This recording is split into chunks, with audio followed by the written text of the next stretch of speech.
So there is dog mess underneath at least 3 of the floors here. So like the wooden flooring with the gaps in between it. It looks like that there has, and I know there has because we're asking with the neighbours, it's very much confirmed it. All of those foundations that are left up the top of the garden, that massive amount of foundations, was for a dog kennel. Yeah. And I believe before the dog kennel came about, from what I've gathered from just being out and about, people talk to you, that there were a lot of dogs here. Yeah. Back in the time. And I think these dogs walked around this house and were sectioned off in the bedroom. And they probably shit all over the floor. Yeah. Now, it's hard to understand who has done this, but it's somewhere along the line. Now, it could be the housing association. Wow, there was a kind of weird smell here. Anyway, I think they've used a pressure washer. Now, I mean, there's still some... Oh, man, I had to scrape some off the floor that has been compressed onto the floor, and then it ends up looking not great. And when I got a scraper on it, I had to scrape some off of the floorboard. There's still 4 bits left on the floorboard. First, I assumed that it was just... I just knew that it was past tenant, so I laid down that whitening floor. Yeah. And then put the laminate on top of it. Yeah. And then there was just this progression of smell. Well, later on, by trying to hunt down the source of the smell, because I mean, it is very bad, lifting back the floor because it seemed to be emanating from underneath the floorboard, we then find out that there's a void around the outside of the house. Every room has a void around the outside. All the cavity walls have been filled up. There's no air blocks outside. And this vent used to come in when the fireplace was on, no longer a fireplace here. And it used to draw the air into the fire from these areas, so it would at least control the humidity in the house, the moisture. Because there is no protection in these voids, I can see sand. I don't know if I should be seeing sand. And then I can see all of that protective layer across where the flooring is, but it runs underneath the skirting board and part of the wooden floor. Now, we're going to learn about hydrated food. And when we've got dehydrated food. Yeah. And the same with dog shit. And it looks copious amounts of dog piss. Oh my days. And it doesn't matter. I can spray down disinfectants and bleach and different things like that. But after a little while, it comes back. It smells like wet dog. It smells like dog shit. It smells like dog piss. And hunting this smell down, I then began to lift up one of the floorboards in the bedroom. Yeah. Just to try and hunt this down a little bit. And I was told that there was a void underneath the whole floor, which is not true. It's around the outside, and that's why there's rising damp all the way around the skirts everywhere. And there's dry rot and wet rot, and the cavity's been blocked. There's no more air supply down there. The fire is no longer in, so there isn't radiating heat into these areas, and it is no longer drawing the air from there. So the air is sitting there, and this is causing mold. Not only is it doing that, it's allowing the moisture to go into the wooden floor that was already down, absolutely filthy. And then when lifting this off, there was dog shit. I know that's dog shit. There's no ifs or buts about it. First off, that smacked me was the smell. And then there has been this damp appear. Now, when they put their, I don't know, damp meter, I think it's called something else, but still, the damp meter down, it went into the red. Yeah. And where I lifted a floorboard up in one bedroom, and I also done it in the front room, both of these have got dog shit and dog hair. Mainly dog shit. A ton of dust is mixed in there as well. But the reason what gives it to me that I think someone has used a pressure washer is because of the whitening under the board. Looks like chloride. Secondly is, how did you get it there? Now, from speaking with other neighbours and also a past tenant that was here, they said they gave it a deep clean. I believe that. I gave it a deep clean too. And it's just... You can get, like we were talking, you can get rid of the smell for a little while, but then it comes back. Unless you're constantly hitting it every 3 days is what it is at. Every 3 days. Everything in the bedrooms, it absolutely stinks. Everything. The furniture, the clothing, the mattress, everything stinks. It smells like dog. It's the only way I can explain it. And the way it is I think someone's come and used a pressure washer. And as it's got this shite, and a broom, a hard broom. Yeah. I think the people that left it in a very bad condition here, and I think that the housing association's way to deal with this is just pressure wash it. Yeah. And use a brush. Pressure washer, use a brush. Pressure washer, use a brush. Well, you've got gaps in between this flooring. And when you're scrubbing that, it's gone down. And the reason why I think it's gone like this is because how does it all get underneath the boards when it's glued using bitumen against the floor? Yeah, exactly. And it looks like it's pooled. This stuff has been pooling under there.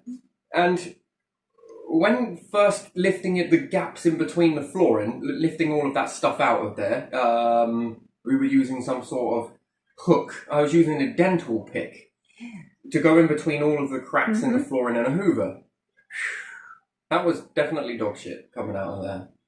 Now, I'm in a catch-22 because I'm not allowed to rip up the flooring. I'm not allowed to do it. I'll be evicted if I do. And I think I'm already in jeopardy of being evicted by lifting up 2 of the flooring. But there's a smell. And when people are... And we've already had someone come out and do the damp, but they're going to come out and do the damp again. And then they're going to come out and do the damp again. I think this is just slowly but surely doing all of this. I can't... Say that thing that we all got. Yeah. What was it called? The throat thing.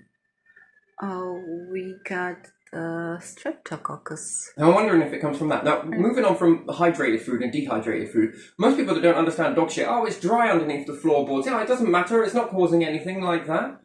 Yeah, that probably would be so if the walls and all of this area wasn't so damp, because this is what happens. Everyone thinks that, oh, it's all dead, it's inert, there's no more bacteria in it. That is true to a main degree. But it would also be untrue if you had dry food and you left it out in the environment, and you had dry dog shit and you left it out in the environment and it stayed dry, well, it's by and large, it's not going to degrade in any way.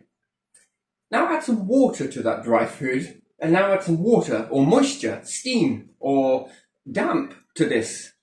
Watch them both molt. And not only that, you'll smell it. You'll smell the dry food when it starts to become hydrated. You'll smell it. If you can smell it, you're breathing in particles. Those particles are carrying bacteria. You are literally smelling bacteria, the breakdown. That's what's going on here. And then to think about it, the bathroom has this wet linen across the floor, and it smells like piss and shit, but I'm wondering if it was dog. It seems this house was just made for dogs. Literally. And there was probably an awful lot of dogs here. Oh, in talking to the neighbours, there was a lot of dogs here. A lot. And then that's just like, whew, I don't know. There must have been some mess here.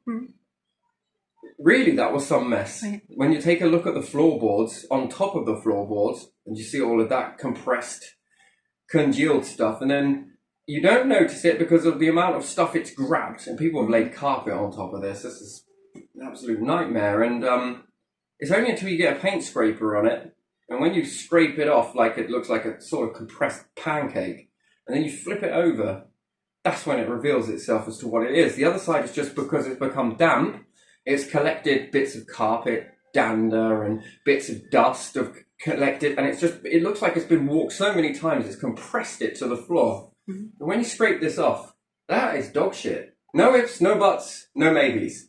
The stench of when you have to wet this down, when you take it outside and wet it down, it reveals its smell very strong. It's dog shit. And then this might make... It's making sense now as to why the maggots... Yeah, it's making sense as to why the maggots are... Yeah. And I mean, everyone keeps asking, are they inside the house? And I kept saying no, because as far as I knew, they weren't. But the amount of flies that are in this place every single day, no matter how much you kill them off, and it's pretty bad, but still. No matter what season. No matter what season it is, whether it's winter or autumn or whichever, they're still coming through. And then when lifting the floor in the front room, that's when it became apparent to me. Yes, the flies are inside the house because of all of those chrysalises, I would call them. I'm not sure what they're called now, but when the maggot turns into the chrysalis and then hatches into a fly. We make it pretty when we talk about butterflies, but when we talk about fly, it still has the same metamorphism as a caterpillar into butterfly. I found they're called casters. There you go. It come to me just then, I think. Casters. Is that right? Casters? casters. I think they're known as fly casters or casings. I'm not sure. Something's telling me casters, right? So all of these caster casings then are strewed out everywhere. And then we've got earwigs, we have beetles, we have maggots, we have, I like them actually, newts, which I think are eating these. Yeah. What else do we have? We've got quite a few of different things. So beetles, all types of different beetle. Earwigs, lots of different earwigs. Maggots, flies. Well, that's self-explanatory, really. What's the other weird one that we've had? There's been another one. Ladybirds, black ladybirds. Lots of black ladybirds. I mean, the fact that they're all coming inside the house is two things to me. One, long-term weather, but it's usually with the red ladybirds, not so much the black ladybirds. The last time these came into a house was around 2017. Now, they don't come in straight away right now, but if it was to make a prediction, that was a very snowy winter. Rare amounts of snowfall happened. Now, they were in, lots of them, tons of them, and I can't figure out where they're getting in. They're definitely not coming through the air vents because it's spinning slowly. That's like a meat grinder to these things. Although they're hard casings, still they wouldn't run that risk. Plus with all the air that's flowing up there, I think that they would rather pass. So I've got to find out where they're getting in. I think it's from underneath the floor. I can see the sand, so, you know, I'm pulling that back. It revealed the void that is not protected from the elements. The moisture underground just lifts up. Around here, the name of the place lets you know that there was a past well. It's on a hill, moisture. There is an awful lot of moisture in the ground. Everything's saturated around here. So if the water and moisture's getting in, they're getting in through there, I reckon. But still, it tells you a prediction that this winter is probably going to be a high amount of snow. Maybe. It's possible at some point or other that their long-term prediction of weather is actually quite outstanding, by the way. They're very good at it, especially the red ladybirds. These ones are the black ladybirds with the red spots. Again, they're still ladybugs, if you want to call them that. They have long-term prediction of weather, which is quite accurate. And they can cope with up to minus 10 degrees. I think it's up to 15, actually. But they're comfortable around minus 5 to be hard frozen at minus 5. Anything beyond that, they seek out much more deeper shelter, and they will be more prone to come inside your house. When you see ladybirds in your house, just think to yourself, it's possibly going to snow. And they're expecting it to go beyond what is normally known. If not, you'll never see a bug inside your house. So, yeah, it's quite a fascinating thing. So we'll see what happens from that. So at the moment, then the temperature picked back up again, and then they decided to off out, because then it becomes more colder inside here than it is outside, because it's warmed up. And then when it goes cold again, they probably come back in. And this is usually because of their long-term prediction. But yeah, so moving on with this whole dog mess, dog urine and different stuff like that, the amount that we have when we go into a town or something, the amount that is covering all of the city floors. And the other time when we went into the shop up there, someone had trod in it. Because no one around here cleans it up. No one does. Maybe a few, actually. It's not fair to say. There are some really good individuals that will clean it up, actually. That's... The majority of people around here just leave it. If someone walks in it and then they walk it around the shop. And then you've got to think about this. It gets into a puddle. Okay, and even the remnants that are on the pavement where someone does clean it up, those patches that are there are eerily similar to the same patches that are inside on the flooring. Now, I've wiped this, but it's underneath. I can't get underneath. And this then... A topic I was once talking to you about was that I saw this dog do some pissing on a pavement, and it ran off the pavement and went into a puddle beside where this road is in this area. And there were these kids walking by, and a bus went through this puddle and sprayed that puddle all the way over those children. And this got me thinking about something, right? That when I've seen it all across the footpath and it's all inside the towns and everyone thinks, oh, well, it dried off because it was there in the summer or this, that and the other. Then when it rains, that water is usually, it goes onto the, if you notice the pavement, they're slightly slant around here towards the road. this sort of washes all of that bacteria. And sure, when it's dry, there isn't any bacteria. I'm going to lay money on it. Mm. But yet, as soon as there's a bit of moisture, that bacteria is beginning to grow. Mm-hmm. And then a car goes by, sprays back up most of this water, and it gets on you. Mm-hmm. Then these children are on their way to school when this happened. It just really got me thinking when I watched this. All unfold whilst I was in my car, just waiting. Someone was going to the shop, and when they come back, I was just nothing else better to do really. I was just watching this all unfold, and it got me thinking. Then these kids with their wet clothing now, it was raining a little. It was drizzly, I should say, but it built up. It had been drizzling for quite a while that morning, and it built up into puddles and different things. And then the dog pissed on the pavement, and also shit as well. I don't know, let's just go straight into a puddle, and then a bus goes by, sprays these kids. They're now in their school clothing on their way to school. Then they get in the classroom and they're wet with this bacteria on them, and now the heating's on inside the classroom, and now all of this stuff is now evaporating into the environment. And it's winter, clearly, because the heating's on. And then I'm wandering back to my days in a classroom and seeing all of the condensation up against the windows inside the classroom. That bacteria in that is now in the classroom. Mm. And then I wonder, where do colds come from? Yeah. Where does it come from? Truly, where's it coming from? And some people are like, well, we had a warm winter. That's not true. We didn't have a continuously warm winter. There were times when it got cold in that winter. Is this not degrading our immune system? Then it gets me thinking, where does mold come from? Where does all of this come from? You can say, well, it's a spore. Well, where is this black mold coming from? Because it seems new to me. It seems very new. I don't recall people in the past talking about this stuff. And what's more, it's inside your wash machine. Now, it got me thinking, where is this coming from? To find this life cycle of this stuff would be to follow it backwards in order to snock it out, right? Mm-hmm. It's in your clothing. Yeah. Well, why is it on your clothing? What's your clothing do that is different to other individuals? Where is this? Where is it coming from? The spray? Is it coming from this? Is it a mixture of different things? Just got me thinking. And then it got me thinking about this thing with the puddle as well. That is it using the same way that you get one person that gets it, walks out in a street somewhere, it's then in all the puddles.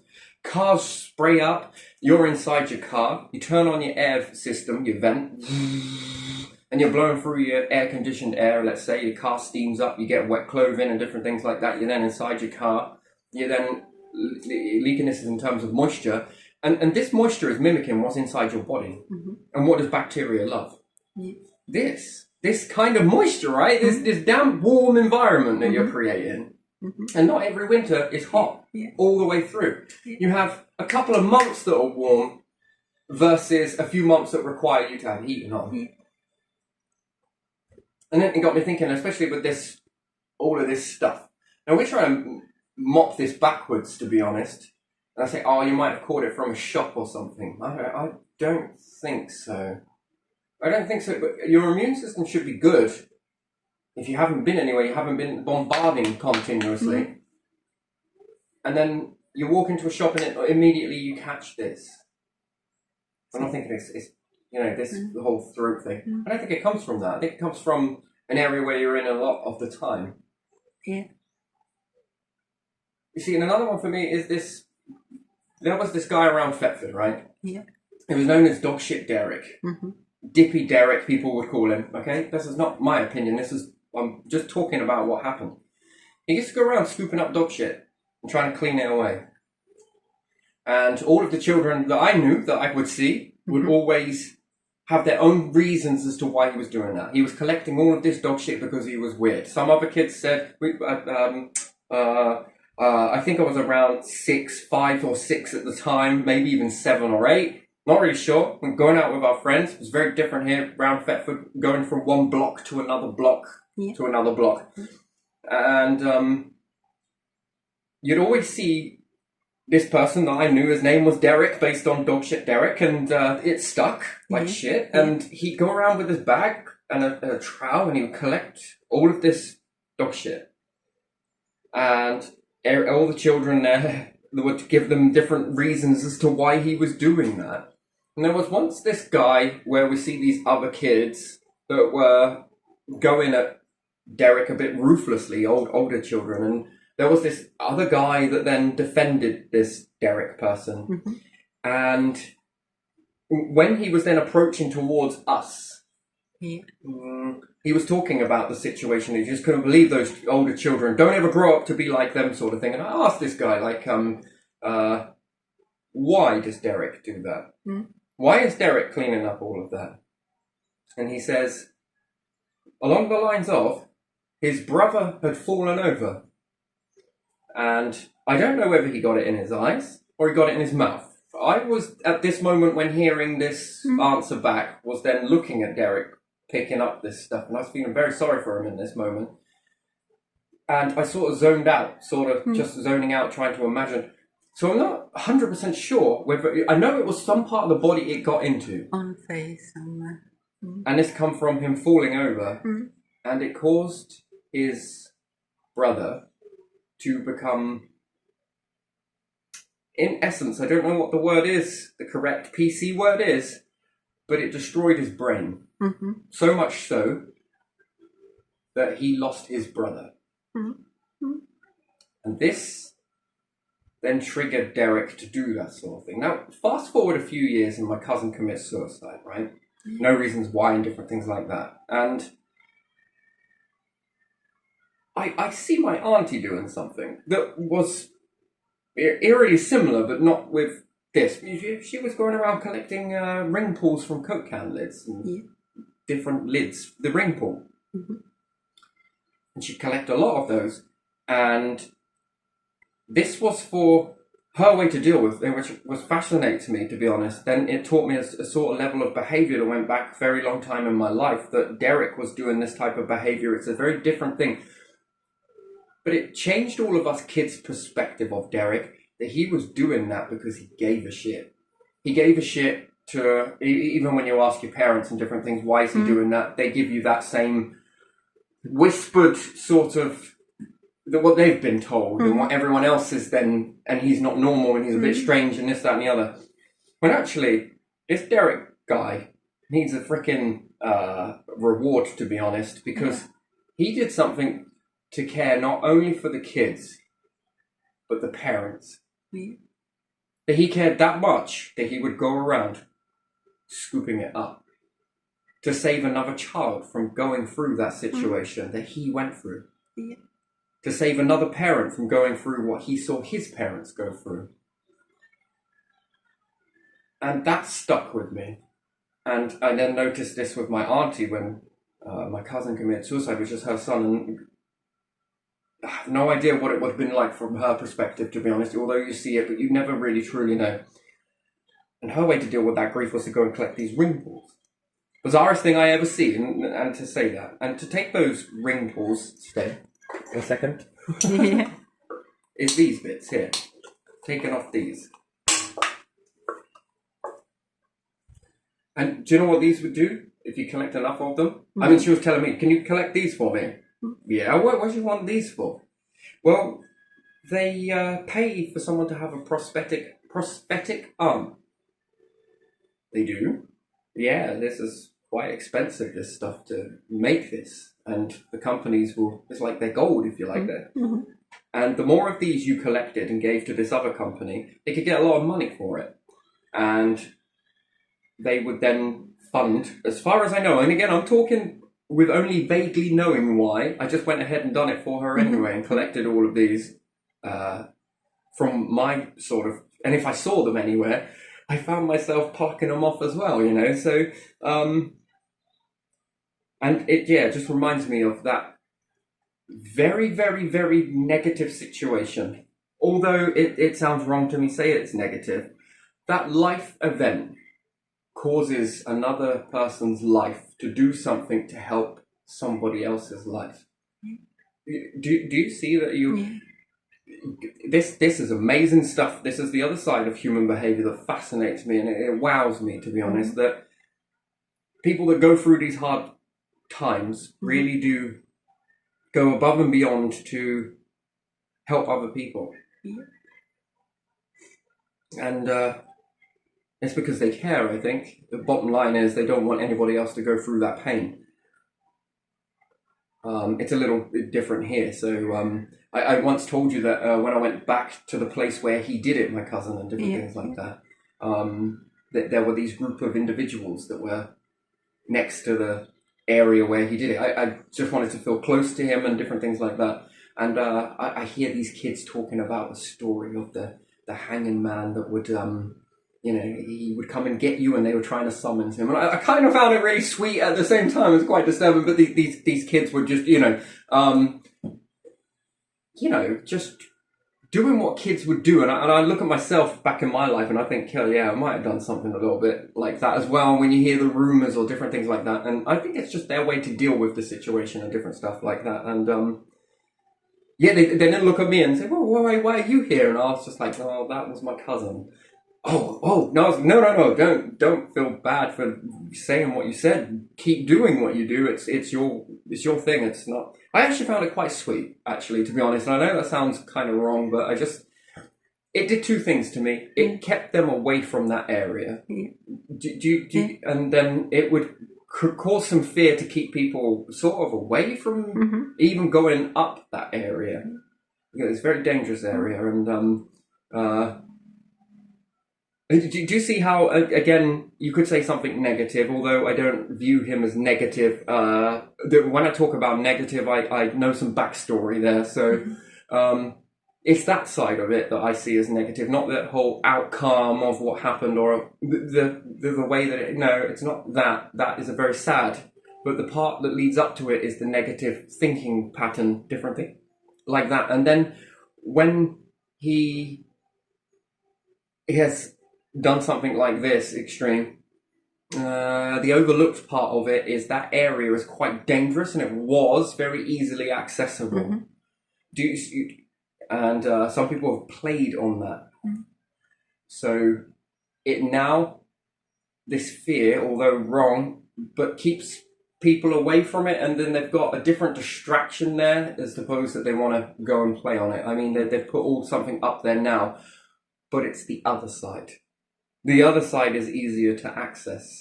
That weir, if you like. It's a very beautiful area, but that weir is very dangerous, and it's easily accessible. It doesn't take a lot to get there. And especially on the other side. They've gone all out to do this side, but it's the other side.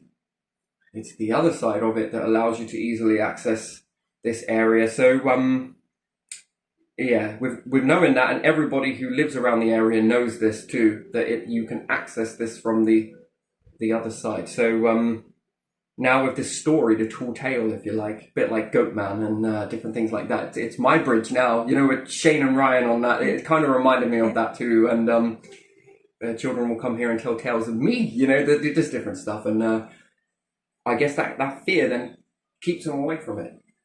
I don't know if it works the same with Goatman's bridge. I'm not sure, to be honest, but there's probably been some events there, and these stories help to put a little bit of fear. They're not enough to keep you off it, but enough to give you a different set of thinking when you're there. Which then stops you to want to be associated with that, I guess. So behavior from all of this stuff, again, which falls down into more behavior, doesn't it? To be honest, it's behavior on top of behavior, but doing those good things. But especially this one with the dog muck. And then I wonder how much of a runaway effect is this causing in society? Because we've done something that's different, and all of a sudden something has started. Now, then we look at the food that dogs eat. If some of these corporations were putting in things that weren't too good, didn't cause cancer in a dog, but what happens if you then play around with their food and it's not great food, and never think about the knock-on effect, that what would happen if that got into a human? And then they'll be like, but no one's ever going to eat dog shit, so it should be okay, right? But then what if the dog is urinating or crapping on a town centre, and you're bagging it up, but the remnants are still there? Down comes the rain. Everybody thinks that because it's dry, it's no longer got any bacteria in it, which is the furthest thing from the truth ever. All of this stuff is built in with this. And I don't think it kills it 100%, to be honest, just because it dries. I think it just goes dormant, and it's suspended animation until the water comes. And then obviously you can smell this. This is bacteria. Then it begins to mold if it's, it looks like mycelia attacks it. Fungus. What if there were chemicals inside that dog shite? That were safe for the dogs to eat it? No, it's a dog, let them eat it.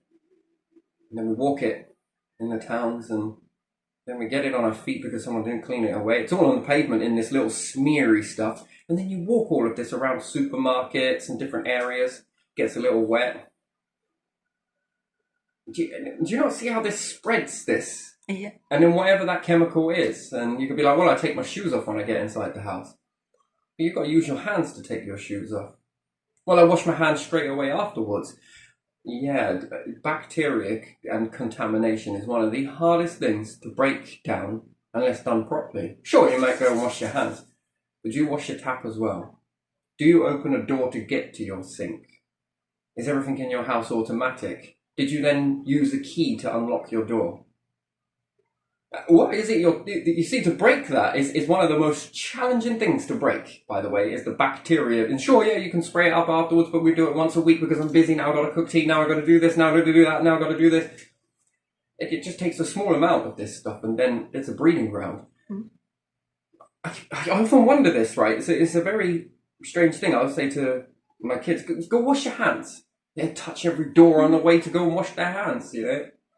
I don't expect them to do it like a surgeon, but, opening all the doors, and then the taps are really greasy. Ah, damn, and then I have to go around and then clean away all of that. Do you see what I mean? It's like one of the biggest things to do. And then what chemicals do they have, these dogs? Well, what's in the food? Because what they eat, well, I'm sorry, ladies and gentlemen, but when you're in a town, you're eating that stuff too. It's getting in your mouth, bit by bit. Cars roll through the puddle. Now, I've tried this with disinfectants and different stuff like that.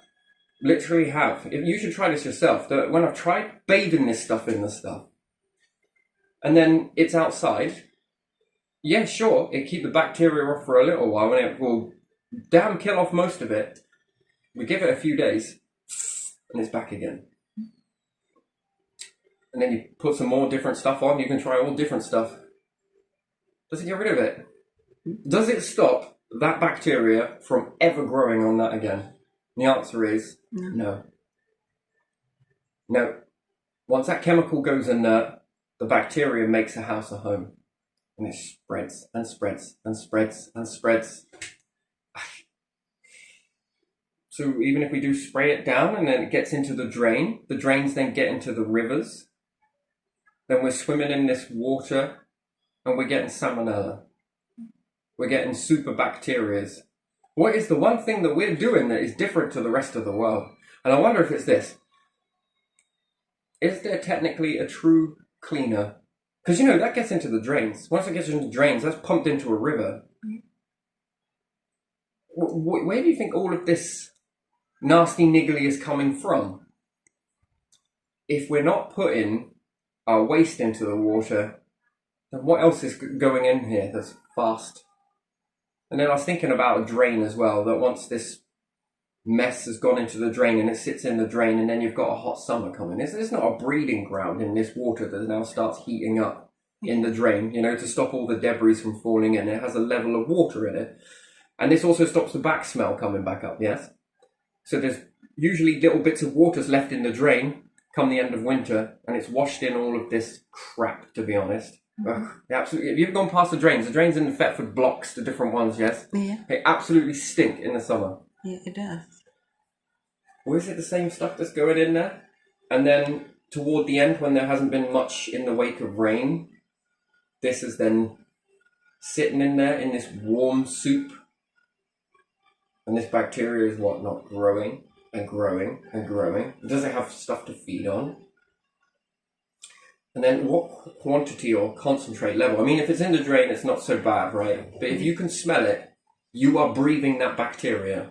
That bacteria is hitting into you, and that is, sure, once now and then, not bad. every single day, bombardment continuously. What does that add up to? How does that look? That's the question I ask. And the only reason why I ask it is because, you know, we've got a lot of things that are exploding right now, and there isn't nothing on the equal side to say what's causing that. Turbo cancers, turbo this, that, and the other. And you're not what you eat, you're what your pets eat. You are what your food eats. Do you not think? Yeah. Anyway, so I'm going to leave this one here because this is what gets me thinking even more so in a house like this one. None of us have been great since living here. And also the last person that lived in before this large amount of dogs were in the house, they also got very, very ill. And, you know, if it's been, then it tells me that someone after the first time when the first lot of dogs left, there might have been left some mess here. And could have the association have just come in with a pressure washer and just pressure washed this. So it all fell in between the floor. They got most of it, but not really. Can't be asked, don't get paid enough to do this shit. Yeah, it's Friday soon. Because of the incidences with the last individual. And then I noticed with myself and everyone here. Everyone to get ill all at the exact same time. That is bizarre to me. I've never seen that before. Usually, when we've got ill from a shop or something, one person gets ill, then the next person, then the next person. This has been the pattern that it's always been, all the time, yes? Yeah. Notice that? That one of us will get ill, and then the rest of us then get ill in a line effect. This time, it was all of us at the exact same time. Yeah. You tell me. That's not normal. That was out of the behaviour, wasn't it? Of usual for us. I've never known it that way before in my life. And we all got ill at the same time. Yeah, always someone from the family and then another one. And it usually goes one you down, hear one it down, from, one from down, people one down. you know as well. Yeah. Throughout my whole life, it's always been that way. This time, all of us ill at the same time.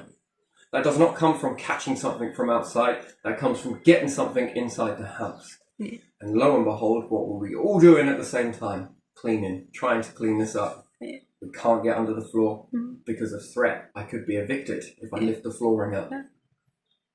So, very interesting. And every 3 days, it stinks again. I just can't get it.